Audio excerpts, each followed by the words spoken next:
ഇന്ന് നമ്മൾ തയ്യാറാക്കാൻ പോകുന്ന നല്ല അടിപൊളിയായിട്ടുള്ള ഒരു മീൻ കറിയാണ്. ഭയങ്കര ടേസ്റ്റിയാണ് കേട്ടോ. നല്ല എരിവും നല്ല പുളിയൊക്കെ ആയിട്ടുള്ള നല്ലൊരു മീൻ കറിയാണ്. നമ്മൾ ഈ തട്ടുകടയിലൊക്കെ ഉണ്ടാകുന്ന ടൈപ്പ് നല്ല കട്ടിയുള്ള മീൻ കറിയാണ്. തേങ്ങാപ്പാലൊക്കെ ഒഴിച്ചുണ്ടാക്കുന്നതാണ്. അപ്പോൾ ഇത് നമ്മൾ കപ്പയ്ക്കും ചോറിനും ചപ്പാത്തിക്കും എല്ലാത്തിനും ഭയങ്കര ടേസ്റ്റാണ് കേട്ടോ. പുട്ടിൻ്റെ കൂടെയൊക്കെ ഭയങ്കര ടേസ്റ്റാണ്. ഈ ഒരു മീൻകറി നിങ്ങൾക്ക് കാണുമ്പോൾ തന്നെ മനസ്സിലാവും, നല്ലൊരു കട്ടിയുള്ള ടൈപ്പ് മീൻകറിയാണ്. ഈ കള്ളുഷാപ്പിലെ മീൻകറിയൊക്കെ അല്ലേ, ആ ഒരു സ്റ്റൈലുള്ള മീൻകറിയാണ്. ഇത് 4 ദിവസം വരെ നമുക്ക് ചീത്തയാവാതിരിക്കും കേട്ടോ. പഴകുന്തോറും ഇതിൻ്റെ ടേസ്റ്റ് കൂടി വരുള്ളൂ. അപ്പോൾ നമുക്കിത് എങ്ങനെ ഉണ്ടാക്കുന്നത് നോക്കാം.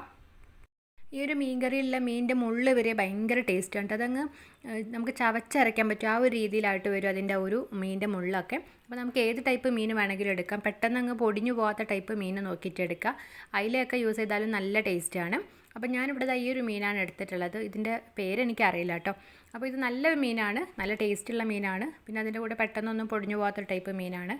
അങ്ങനെ നമ്മൾ ഈ 4 മീനും കട്ട് ചെയ്തൊക്കെ റെഡിയാക്കി എടുത്തിട്ടുണ്ട്. അപ്പോൾ ഇതിലുള്ള ഒരു തലയുടെ ഭാഗമൊക്കെ ഞാൻ മാറ്റി വെച്ചു, വേറെ നമുക്ക് യൂസ് ചെയ്യാനായിട്ട്.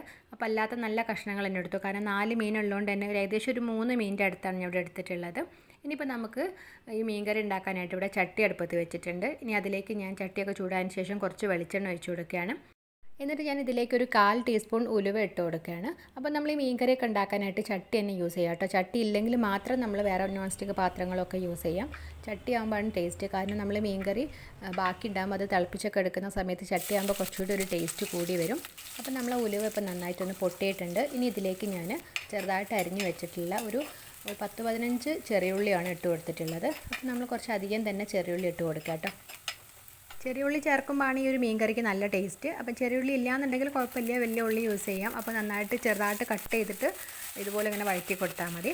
അപ്പം നമ്മൾ ഉള്ളി നന്നായിട്ട് വഴന്നിട്ടുണ്ട്. ഇനി ഇതിലേക്ക് ഞാൻ കറിവേപ്പില, പിന്നെ അതുപോലെ പച്ചമുളക്, ഇഞ്ചി വെളുത്തുള്ളിയൊക്കെ ചേർത്തിട്ട് നന്നായിട്ടൊന്ന് വഴറ്റി കൊടുക്കുകയാണ്.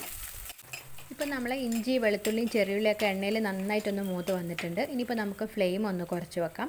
ഇനി ഇതിലേക്ക് വേണ്ട മസാലപ്പൊടിയൊക്കെ ഇട്ട് കൊടുക്കാം. അപ്പം ഞാൻ ഇതിലേക്കൊരു 3 ടേബിൾ സ്പൂൺ നല്ല എരിവുള്ള മുളക് പൊടിയാണ് ഇട്ട് കൊടുക്കുന്നത്. ഇനി ഇതിലേക്ക് ഞാൻ 1 ടീസ്പൂൺ മഞ്ഞൾപ്പൊടിയാണ് ചേർത്ത് കൊടുക്കുന്നത്. പിന്നെ അതിൻ്റെ കൂടെ ഒരു 2 ടേബിൾ സ്പൂൺ മല്ലിപ്പൊടിയും കൂടെ ചേർത്ത് കൊടുത്തിട്ടുണ്ട്. അപ്പോൾ നമ്മൾ 3 ടേബിൾ സ്പൂൺ മുളക് പൊടി, പിന്നെ അതുപോലെ 2 ടേബിൾ സ്പൂൺ മല്ലിപ്പൊടിയാണ് ചേർത്തിട്ടുള്ളത്. പിന്നെ ആവശ്യത്തിനുള്ള ഉപ്പും കൂടെ ചേർത്തിട്ട് നമ്മൾ നന്നായിട്ടൊന്ന് ഈ ഒരു മസാലയൊക്കെ എണ്ണയിൽ നന്നായിട്ടൊന്ന് മൂപ്പിച്ച് കൊടുക്കുകയാണ്. അപ്പോൾ ഒരുപാട് ഇങ്ങനെ ഡ്രൈ ആയിട്ട് വരികയാണെങ്കിൽ നമ്മൾ കുറച്ചും കൂടി ഒന്ന് വെളിച്ചെണ്ണ ഒഴിച്ച് കൊടുക്കുക കേട്ടോ. അപ്പോൾ ഈ ഒരു മീൻകറിക്ക് കുറച്ചൊരു വെളിച്ചെണ്ണ കൂടുതലാണ്, അപ്പോഴാണ് നല്ലൊരു ടേസ്റ്റ് ഉണ്ടാവുക. അപ്പോൾ നന്നായിട്ട് നമ്മൾ കുറച്ച് മല്ലിയൊക്കെ ചേർത്തുകൊണ്ട് തന്നെ പെട്ടെന്ന് അത് ഡ്രൈ ആയിട്ട് പോകും. അപ്പോൾ കുറച്ചൊന്ന് വെളിച്ചെണ്ണ ഒഴിച്ചിട്ട് നമ്മൾ നന്നായിട്ടൊന്ന് ആ ഒരു എണ്ണയിൽ മസാലപ്പൊടിയൊക്കെ ഒന്ന് മൂപ്പിച്ചെടുക്കുക. ഇനി ഇതിലേക്ക് ഞാൻ ചെറുതായിട്ട് കട്ട് ചെയ്ത് വെച്ചുള്ള 2 തക്കാളിയും കൂടെ ചേർത്ത് കൊടുക്കുന്നുണ്ട്. എന്നിട്ട് നമ്മൾ നന്നായിട്ടൊന്ന് വഴറ്റി കൊടുക്കുകയാണ്. ആ ഒരു മസാലയും തക്കാളിയും കൊണ്ട് ഒരുപാട് വെന്ത് കുഴയേണ്ട ആവശ്യമില്ല, ചെറുതായിട്ടൊന്ന് ഇങ്ങനെ വഴറ്റിയാൽ മതി. എന്നിട്ട് അതിലേക്ക് ഞാൻ ഒരു ഗ്ലാസ് വെള്ളം കൂടെ ചേർത്ത് കൊടുക്കുകയാണ്. അപ്പോൾ അതിൻ്റെ കൂടെ നമ്മൾ ഇതിലേക്ക് പുളിക്ക് ആവശ്യമുള്ള കുടംപുളിയാണ് കേട്ടോ ചേർത്ത് കൊടുക്കുന്നത്. അപ്പോൾ ഒരു 3 കുടംപുളി ഞാൻ ചേർത്ത് കൊടുത്തിട്ടുണ്ട്. അപ്പോൾ നിങ്ങൾക്ക് ഇങ്ങനെ നേരിട്ട് വേണമെങ്കിൽ കഴുകിയിട്ട് ചേർത്ത് കൊടുക്കാം. അപ്പോൾ അല്ലാന്നുണ്ടെങ്കിൽ കുടംപുളി ഇങ്ങനെ വെള്ളത്തിലിട്ട് വെച്ചിട്ട് ആ വെള്ളത്തോട് കൂടി വേണമെങ്കിലും ഇട്ട് കൊടുക്കാം. ഇനി നമ്മളിത് കുറച്ച് സമയം ഒന്ന് അടച്ചു വെച്ചിട്ട് നന്നായിട്ടൊന്ന് തിളപ്പിച്ചെടുക്കുകയാണ്. അപ്പോൾ മീഡിയം ഫ്ലെയിമിലാക്കി വെക്കുക കേട്ടോ. അപ്പോൾ നന്നായിട്ടൊന്ന് തിളച്ചിട്ടൊക്കെ ഉണ്ട്. നമ്മൾ തക്കാളിയൊക്കെ നന്നായിട്ടൊന്ന് വെന്ത് കുഴഞ്ഞ് ആ ഒരു എണ്ണയൊക്കെ ഒന്ന് അങ്ങനെ തെളിഞ്ഞ് വന്നിട്ടുണ്ട്. ഇപ്പോൾ നമ്മൾ ചേർത്തിട്ടുള്ള ഒരു വെള്ളത്തിൻ്റെ 1/4 ഭാഗവും വറ്റി കഴിഞ്ഞിട്ടുണ്ട്. അപ്പോൾ നന്നായിട്ട് ആ ഒരു മസാലയിലൊക്കെ വന്നിട്ട് നന്നായിട്ടൊന്ന് ഇങ്ങനെ മൂത്തൊക്കെ വന്നിട്ടുണ്ട്. ഇനിയിപ്പോൾ നമുക്കിതിലേക്ക് തേങ്ങാപ്പാലിൻ്റെ 2-ാം പാലാണ് കേട്ടോ ചേർത്ത് കൊടുക്കുന്നത്. അപ്പോൾ ഞാൻ ഒരു തേങ്ങ മുഴുവനായിട്ടും പാലെടുത്ത് വെച്ചിട്ടുണ്ട്, 1-ാം പാലും 2-ാം പാലും. അപ്പോൾ ആദ്യം നമ്മൾ ഈ 2-ാം പാൽ നമ്മൾ ഒഴിച്ചിട്ട് നന്നായിട്ടൊന്നിങ്ങനെ തിളപ്പിക്കുകയാണ്. ഇപ്പം നമ്മളെ കറിയൊക്കെ നന്നായിട്ടൊന്ന് തിളച്ചിട്ടുണ്ട്. ഇനിയിപ്പോൾ നമുക്കിതിലേക്ക് നേരത്തെ കഴുകി വൃത്തിയാക്കി വെച്ചിട്ടുള്ള മീൻ കഷ്ണങ്ങളൊക്കെ ഇട്ട് കൊടുക്കാം. ഞാൻ ആ ഒരു 3 മീനും ഈ കറിയിലേക്ക് ഇട്ട് കൊടുക്കുന്നുണ്ട് കേട്ടോ. അപ്പോൾ സാധാരണ ഞാൻ ഈ ഒരു മീൻ കറി ഉണ്ടാക്കുന്ന സമയത്ത് കുറച്ച് അധികം തന്നെ മീൻ എടുക്കാറുണ്ട്, കാരണം ആ ഫ്രൈ ചെയ്ത് കഴിക്കുന്ന മീനേക്കാളും ടേസ്റ്റ് നമ്മൾ ഇങ്ങനെ കറി വെച്ചിട്ട് കഴിക്കുന്നതാണ്. അപ്പോൾ ആ ഒരു 3 മീനും ഇട്ട് കൊടുത്തിട്ട് നമ്മൾ നന്നായിട്ടൊന്ന് തിളപ്പിച്ചെടുക്കുകയാണ്. ഇപ്പം നമ്മൾ ആ ഒരു മീനൊക്കെ ഇട്ട് കൊടുത്തിട്ട് ചെറുതായിട്ടൊന്ന് തിളച്ചിട്ടുണ്ട് കേട്ടോ. ഇനിയിപ്പോൾ നമ്മൾ ഇതിലേക്ക് നേരത്തെ റെഡിയാക്കി വെച്ചിട്ടുണ്ടായിരുന്ന തേങ്ങയുടെ 1-ാം പാലൊന്ന് ചേർത്ത് കൊടുക്കുകയാണ്. ഞാനിവിടെ ഒരു 2 ഗ്ലാസ് 1-ാം പാൽ എടുത്തിട്ടുണ്ട്. അപ്പോൾ അതും കൂടെ ഒഴിച്ച് കൊടുത്തിട്ട് നമ്മൾ ചെറുതായിട്ടൊന്ന് എല്ലാം കൂടെ ഒന്ന് മിക്സ് ചെയ്ത് കൊടുക്കുക. അപ്പോൾ നമ്മൾ ഒരുപാട് അങ്ങ് ശക്തിയിൽ ഇളക്കരുത് കേട്ടോ, മീനൊക്കെ അങ്ങ് ചിലപ്പോൾ മുറിഞ്ഞു പോകും. പക്ഷേ ഇങ്ങനെ വെക്കുന്ന സമയത്ത് പൊതുവേ അങ്ങനെ മീൻ അങ്ങനെ മുറിഞ്ഞു പോകാറില്ല, കാരണം ആ ഒരു തേങ്ങാപ്പാൽ നല്ല മസാലയൊക്കെ ചേർത്തുകൊണ്ട് തന്നെ അത്ര പെട്ടെന്നൊന്നും അത് മുറിഞ്ഞു പോകാറില്ല കേട്ടോ. അപ്പോൾ നമ്മളിനി അടച്ച് വെച്ചിട്ട് നന്നായിട്ടൊന്ന് തിളപ്പിച്ചെടുക്കുകയാണ്. ആ ഒരു തേങ്ങാപ്പാൽ ഇങ്ങനെ തിളച്ചതിന് ശേഷം അതിൽ നിന്ന് ഒരു എണ്ണ തെളിയുന്നവരെ നന്നായിട്ടൊന്ന് തിളപ്പിച്ചെടുക്കുക കേട്ടോ.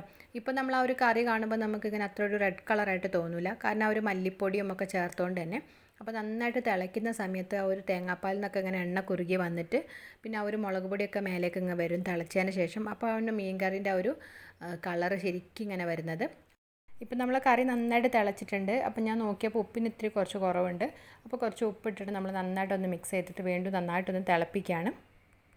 ഇപ്പോൾ നമ്മൾ കറി നന്നായിട്ട് തിളച്ചിട്ടുണ്ട്. അപ്പോൾ തിളക്കിയ സമയത്ത് കണ്ടില്ലേ ആ ഒരു മുളക് പൊടിയൊക്കെ ഇങ്ങനെ എണ്ണയിൽ തെളിഞ്ഞിട്ട് ആ ഒരു കറിയുടെ മേലെ ഇങ്ങനെ നിൽക്കുന്നത്.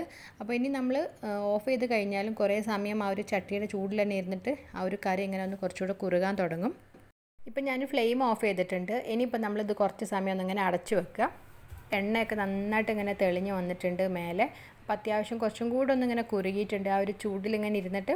അപ്പോൾ നമ്മൾ കറി ഇപ്പോൾ ഇതാ നോക്കുമ്പോൾ തന്നെ മനസ്സിലാവും നല്ല കട്ടിയായിട്ടാണ് ഇരിക്കുന്നത്. കണ്ടോ, നല്ല തിക്കായിട്ട് തന്നെ ഇരിക്കുന്നുണ്ട്. നമുക്ക് ചപ്പാത്തിയുടെ കൂടെയും കപ്പയുടെ കൂടെയൊക്കെ കഴിക്കാൻ പറ്റുന്ന നല്ല കറക്റ്റ് നല്ലൊരു ടേസ്റ്റുള്ളൊരു കറിയാണ്. ഇത് നമ്മൾ സാധാരണ മുളക് പൊടിയാണ് ചേർത്തിട്ടുള്ളത്. അപ്പോൾ നമ്മളിതിൽ കാശ്മീരി ചില്ലി പൗഡർ ചേർത്തിട്ടുണ്ടായിരുന്നെങ്കിൽ കുറച്ചുകൂടി നല്ലൊരു കളറൊക്കെ ഉണ്ടാവുമായിരുന്നു. അപ്പോൾ നല്ലൊരു തിക്കായിട്ട് തന്നെ കിട്ടിയിട്ടുണ്ട് കേട്ടോ.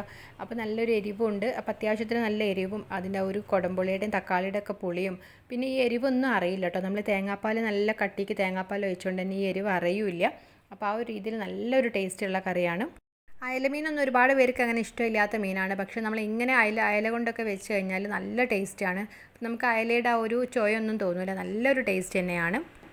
അപ്പോൾ നമ്മൾ എപ്പോഴും ഉണ്ടാക്കുന്നതിന് കുറച്ചൊരു വ്യത്യാസമായിട്ട് കുറച്ച് തേങ്ങാപ്പാലൊക്കെ ഒഴിച്ചിട്ട് ഇതുപോലെ ഒന്ന് ഉണ്ടാക്കി നോക്കുക, നല്ല ടേസ്റ്റാണ്. അപ്പോൾ നമ്മൾ ശരിക്കും ഇത് തലേ ദിവസം ഉണ്ടാക്കി വെക്കുന്നതാണ് കേട്ടോ കറക്റ്റ് ടേസ്റ്റ്. അപ്പോൾ പിറ്റേ ദിവസം ആകുമ്പോഴത്തേക്ക് അതിലേക്ക് ആ ഒരു ഉപ്പും പുളിയൊക്കെ നന്നായിട്ട് പിടിച്ചിട്ട് നല്ലൊരു ടേസ്റ്റ് ഉണ്ടാവും. അപ്പോൾ നമുക്ക് കപ്പയുടെ കൂടെയും ചപ്പാത്തിയുടെയും ചോറിൻ്റെ ഒക്കെ കൂടെ കഴിക്കാൻ പറ്റുന്ന നല്ലൊരു ടേസ്റ്റാണ്. മീനിൻ്റെ ഒരു മണവും ടേസ്റ്റും ഒന്നും ഇഷ്ടമില്ലാത്തവരും കഴിച്ചു പോകും, അത്രയും ഒരു ടേസ്റ്റ് ഉള്ളതാണ്. അപ്പോൾ എല്ലാവരും ഒന്ന് ട്രൈ ചെയ്ത് നോക്കുക. ട്രൈ ചെയ്ത് നോക്കിയിട്ടുള്ള ഫീഡ്ബാക്സ് ഒക്കെ ഒന്ന് അറിയിക്കണം കേട്ടോ. അപ്പോൾ നമ്മളുടെ ഇന്നത്തെ ആ ഒരു വളരെ ടേസ്റ്റി ആയിട്ട് നല്ലൊരു വെറൈറ്റി ആയിട്ടുള്ള ഒരു കള്ളുഷാപ്പ് സ്റ്റൈലുള്ള ഒരു മീൻ കറിയാണ്. അപ്പോൾ നിങ്ങൾക്ക് എല്ലാവർക്കും ഇന്നത്തെ വീഡിയോ ഇഷ്ടമായിട്ടുണ്ടാവുമെന്ന് വിചാരിക്കുന്നു. അപ്പോൾ അഭിപ്രായങ്ങളൊക്കെ ഒന്ന് എല്ലാവരും ഒന്ന് കമൻറ്റ് ചെയ്യണം കേട്ടോ. അപ്പോൾ അതുപോലെ ഇവിടെ വന്നിട്ടുള്ളവർ നമ്മളെ ചാനൽ സബ്സ്ക്രൈബ് ചെയ്യാത്തവരുണ്ടെങ്കിൽ പ്ലീസ് ഒന്ന് സബ്സ്ക്രൈബ് ചെയ്തിട്ട് സപ്പോർട്ട് ചെയ്യുകയും ചെയ്യണേ.